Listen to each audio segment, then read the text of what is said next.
ओम नमः शिवाय। शिव जी सदा सहाय। ओम नमः शिवाय। गुरु जी सदा सहाय। गुरु से मंत्र लेने तथा उसके जप करने की विधि, 5 प्रकार के जप तथा उनकी महिमा, मंत्र गणना के लिए विभिन्न प्रकार की मालाओं का महत्व तथा उंगलियों के उपयोग का वर्णन, जप के लिए उपयोगी स्थान तथा दिशा, जप में वर्जनीय बातें, सदाचार का महत्व, आस्तिक की प्रशंसा तथा पंचाक्षर मंत्र की विशेषता का वर्णन। महादेव जी कहते हैं, वरानने आज्ञाहीन, क्रियाहीन, श्रद्धाहीन तथा विधि के पालनार्थ आवश्यक दक्षिणा से हीन जो जप किया जाता है वह सदा निष्फल होता है। मेरा स्वरूपभूत मंत्र आदि आज्ञा सिद्ध, क्रिया सिद्ध और श्रद्धा सिद्ध होने के साथ ही दक्षिणा से भी युक्त हो तो उसकी सिद्धि होती है और उससे महान फल प्राप्त होता है। शिष्य को चाहिए कि वह पहले तत्ववेता, आचार्य, जपशील, सद्गुण संपन्न, ध्यान योग परायण एवं ब्राह्मण गुरु की सेवा में उपस्थित हो। मन में शुद्ध भाव रखते हुए प्रयत्न पूर्वक उन्हें संतुष्ट करें। ब्राह्मण साधक अपने मन, वाणी, शरीर और धन से आचार्य का पूजन करें। वह वैभव हो तो गुरु की भक्ति भाव से हाथी, घोड़े, रथ, रत्न, क्षेत्र और गृह आदि अर्पित करें। जो अपने लिए सिद्धि चाहता हो वह धन के दान में कृपणता न करे।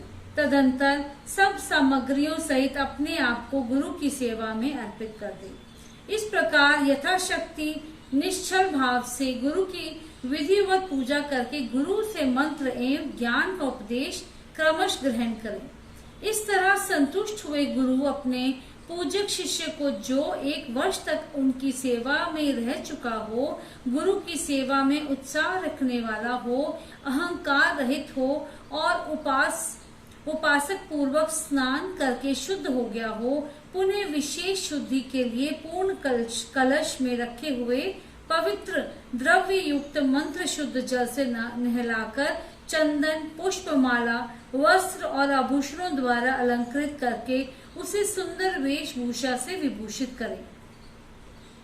तत्पश्चात शिष्यों से ब्राह्मणों द्वारा पुण्य हवाचक और ब्राह्मणों की पूजा करवाकर समुद्र तट पर, नदी के किनारे, गौशाला में, देवालय में, किसी भी पवित्र स्थान में अथवा घर में सिद्धिदायक काल आने पर शुभ तिथि, शुभ नक्षत्र एवं सर्वदोष रहित शुभ योग में गुरु अपने उस शिष्य को अनुग्रह पूर्वक विधि के अनुसार मेरा ज्ञान दे। एकांत स्थान में अत्यंत प्रसन्नचित हो उच्च स्वर से हम दोनों के उस उत्तम मंत्र का शिष्य से भली भांति उच्चारण कराएं।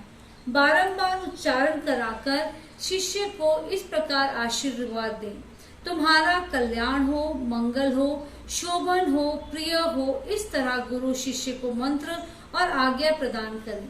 इस प्रकार गुरु से मंत्र और आज्ञा पाकर शिष्य एकाग्रचित हो संकल्प करके पूर्व शरण पूर्वक प्रतिदिन उस मंत्र का जप करता रहे। जब तक जिए तब तक अन्यान्य भाव से तत्परता पूर्वक नित्य 1008 मंत्रों का जप किया करे। जो ऐसा करता है वह परम गति को प्राप्त होता है। जो प्रतिदिन संयम से रहकर केवल रात में भोजन करता है और मंत्र के जितने अक्षर हैं उतने लाभ का 4 जप आदर पूर्वक पूरा कर देता है, वह पौराणिक कहलाता है।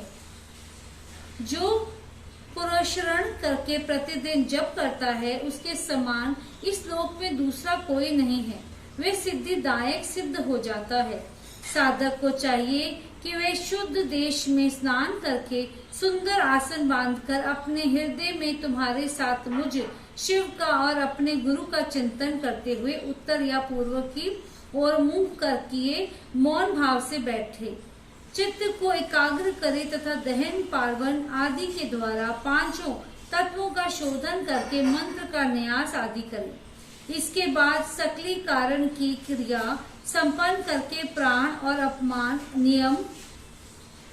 नियमन करते हुए हम दोनों के स्वरूप का ध्यान करें और विद्या स्थान अपने रूप, ऋषि, छंद, देवता, बीज, शक्ति तथा मंत्र के वाच्यार्थ रूप मुझ परमेश्वर का स्मरण करके पंचाक्षरी का जप करें।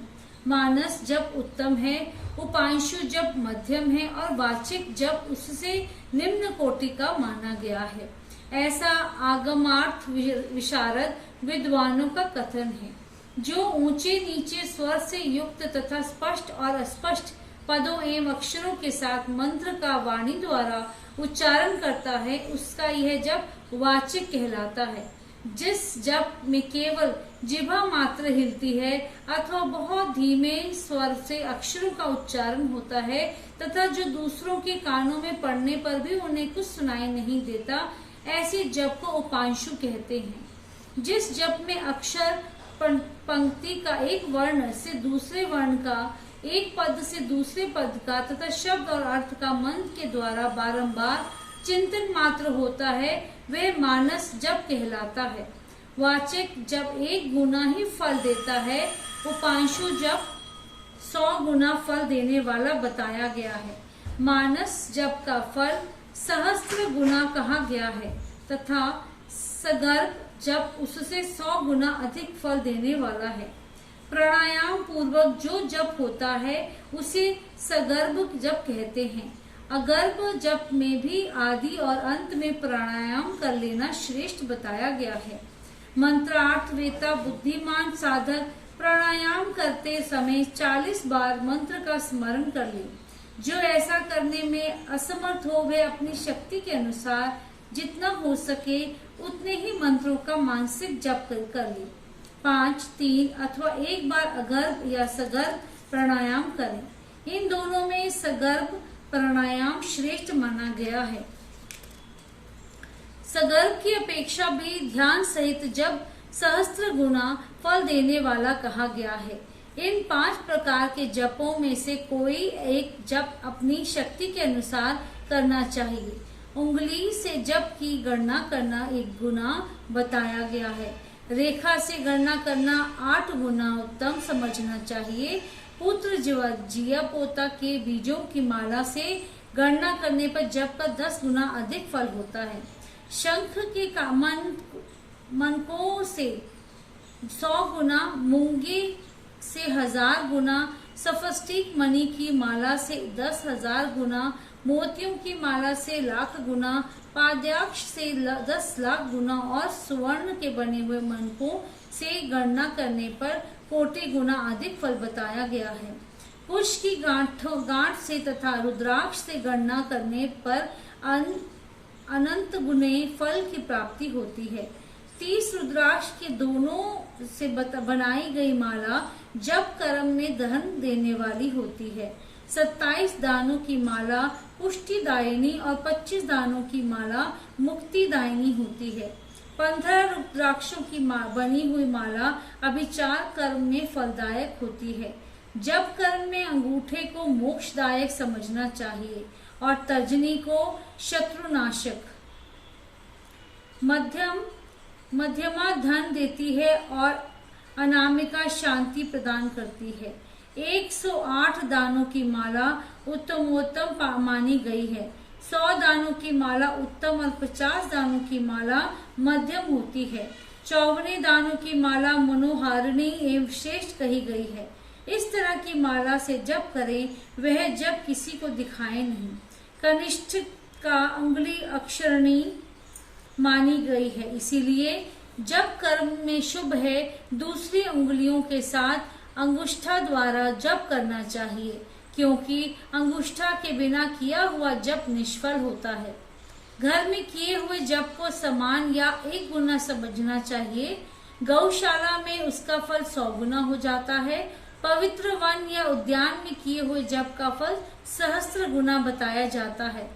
पवित्र पर्वत पर 10,000 गुना, नदी के तट पर 1,00,000 गुना, देवालय में कोटि गुना और मेरे निकट किए हुए जप को अनंत गुना कहा गया है। सूर्य, अग्नि, गुरु, चंद्रमा, दीपक, जल, ब्राह्मण और गौओं के समीप किया हुआ जप श्रेष्ठ होता है। पूर्वाभिमुख किया हुआ जप वशीकरण में और दक्षिणाभिमुख जप अभिचार कर्म में सफलता प्रदान करने वाला है।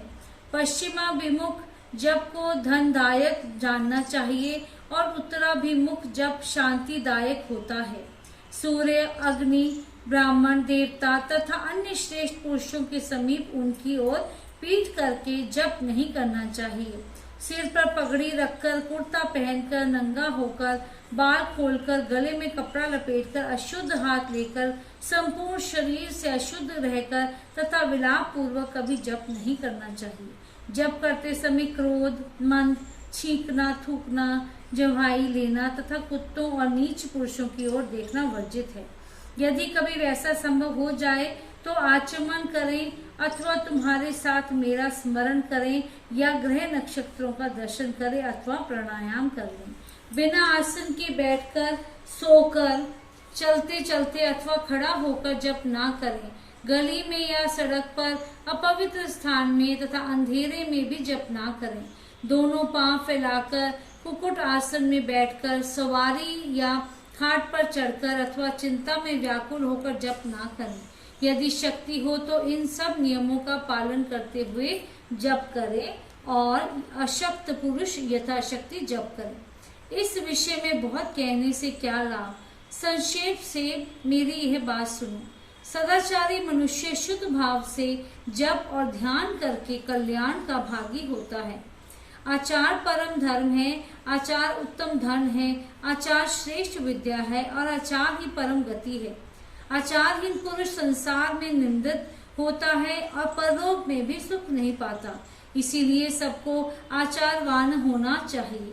वेदज्ञ विद्वानों ने वेद शास्त्र की कथा अनुसार जिस वर्ण के लिए जो कर्म विहित बताया है वह उस वर्ण के पुरुष को उसी कर्म का सम्यक आचरण करना चाहिए। वही उसका सदाचार है, दूसरा नहीं। सत्पुरुषों ने उसका आचरण किया है, इसीलिए वह सदाचार कहलाता है। उस सदाचार का भी मूल कारण आसक्ता है। यदि मनुष्य आसक्त हो तो प्रमाद आदि के कारण सदाचार से कभी भ्रष्ट हो जाने पर भी दूषित नहीं होता। अतः सदा आसक्ता का आश्रय लेना चाहिए। जैसे इहलोक में सत्कर्म करने से सुख और दुष्कर्म करने से दुख होता है, उसी तरह परलोक में भी होता है। इस विश्वास को आसक्ता कहते हैं। सदाचार से हीन, पतित और अंत्यज का उद्धार करने के लिए कलयुग में पंचाक्षर मंत्र से बढ़कर दूसरा कोई उपाय नहीं है। चलते फिरते, खड़े होते अथवा स्वेच्छा अनुसार कर्म करते हुए अपवित्र या पवित्र पुरुष के जप करने पर भी यह मंत्र निष्फल नहीं होता। अंतज, मूर्ख, मूढ़, पतित, मर्यादा रहित और नीच के लिए भी यह मंत्र निष्फल नहीं होता। किसी भी अवस्था में पड़ा हुआ मनुष्य भी यदि मुझ में उत्तम भक्ति भाव रखता है तो उसके लिए यह मंत्र निस्संदेह सिद्ध होगा ही, किंतु दूसरे किसी के लिए वह सिद्ध नहीं हो सकता। प्रिय, इस मंत्र के लिए लग्न, तिथि, नक्षत्र, वार और योग आदि का अधिक विचार अपेक्षित नहीं है। यह मंत्र कभी सुप्त नहीं होता, सदाचार जागृत ही रहता है। यह महामंत्र कभी किसी का शत्रु नहीं होता। ये सदा सुसिद्ध, सिद्ध अथवा साध्य ही रहे। सिद्ध गुरु के उपदेश से प्राप्त हुआ मंत्र सुसिद्ध कहलाता है। असिद्ध गुरु का भी दिया हुआ मंत्र सिद्ध कहा गया है। जो केवल परंपरा से प्राप्त हुआ है, किसी गुरु के उपदेश से नहीं मिला है, वह मंत्र साध्य होता है। जो मुझ में, मंत्र में तथा गुरु में अतिशय श्रद्धा रखने वाला है, उसको मिला हुआ मंत्र किसी गुरु के द्वारा साधित हो या असाधित सिद्ध होकर ही रहता है। इसमें संशय नहीं है। इसीलिए अधिकारी दृष्टि से विघ्न युक्त होने वाले दूसरे मंत्रों को त्याग कर विद्वान पुरुष साक्षात परमा विद्या पंचाक्षरी का आश्रय ले। दूसरे मंत्रों के सिद्ध हो जाने से ही यह मंत्र सिद्ध नहीं होता, परंतु इस महामंत्र के सिद्ध होने पर वे दूसरे मंत्र अवश्य सिद्ध हो जाते हैं। महेश्वरी जैसे अन्य देवताओं के प्राप्त होने पर भी मैं नहीं प्राप्त होता, परंतु मेरे प्राप्त होने पर वे सब देवता प्राप्त हो जाते हैं। यही न्याय इन सब मंत्रों के लिए भी है। सब मंत्रों के जो दोष हैं वे इस मंत्र में संभव नहीं है, क्योंकि यह मंत्र जाति आदि की अपेक्षा न रखकर प्रवृत्त होता है।